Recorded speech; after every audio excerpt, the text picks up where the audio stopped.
السلام علیکم ورحمۃ اللہ وبرکاتہ۔ آج آپ دوستوں کے لیے بہت ہی بڑی خوشخبری ہے۔ ناموس صحابہ بل جس کا شدت سے انتظار تھا، جو قومی اسمبلی سے پاس ہو کر سینٹ میں گیا تھا، جس بل کے لیے علامہ حق نواز شہید رحمۃ اللہ علیہ سے لے کر مولانا اعظم طارق تک اور علامہ علی شیر حیدری شہید تک، جن قائدین نے اس کے لیے محنت کی، کوشش کی، جد و جہد کی اور بالآخر وہ شہید ہو گئے اور دنیا سے چلے گئے۔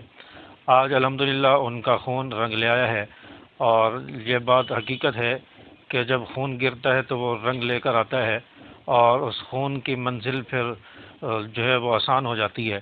تو الحمدللہ شہداء کا خون بہا ہے، کئی سارے قائدین کا، کارکنان کا، تو الحمدللہ آج وہ خون رنگ لے آیا ہے، اور ناموس صحابہ بل جو ہے وہ سینٹ سے بھی الحمدللہ بھاری اکثریت سے منظور ہو چکا ہے، پاس ہو چکا ہے۔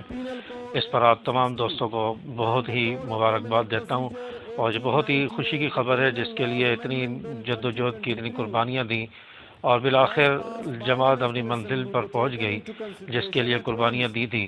تو الحمدللہ بہت خوشی کی بات ہے۔ آپ دوستوں کو بھی یقیناً خوشی ہوئی ہوگی۔ اللہ تعالیٰ استقامت نصیب فرمائے۔ جن دوستوں نے، احباب نے کوشش کی ہے، اللہ تعالیٰ ان کی کوشش کو کامیاب فرمائے، اور شہداء کی قبروں کو نور سے منور فرمائے کہ ان کا خون آج رنگ لے آیا۔ اللہ تعالیٰ اس کا اجر و ثواب ان کو بھی پہنچائے۔ اور ناموس صحابہ بل ہے کیا؟ اس کے اندر صحابہ کرام کی عزت، عظمت اور ان کے تحفظ کا قانون ہے کہ صحابہ کرام کی عزت و عظمت کو قانونی شکل دی جائے، ان کا ادب و احترام، ان کی عزت کو ملحوظ خاطر رکھا جائے، اور جو لوگ صحابہ کی گستاخی کرتے ہیں، دشمن ہیں، ان کو سزا دی جائے۔ اس کی سزا 10 سال، کم از کم 3 سال یا 10 سال ہے، یا عمر قید اس کی سزا ہے۔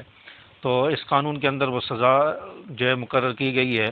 صحابہ کرام کا دشمن جو ہے وہ بے لگام ہو چکا تھا، تو اس کو لگام ڈالنے کے لیے، اس کے گردن میں پٹا ڈالنے کے لیے الحمدللہ یہ قانون پاس ہو چکا ہے، اور الحمدللہ اب صحابہ کا دشمن قانون کے کٹہرے میں ہوگا، صحابہ کا گستاخ وہ الحمدللہ قانون کے کٹہرے میں آئے گا۔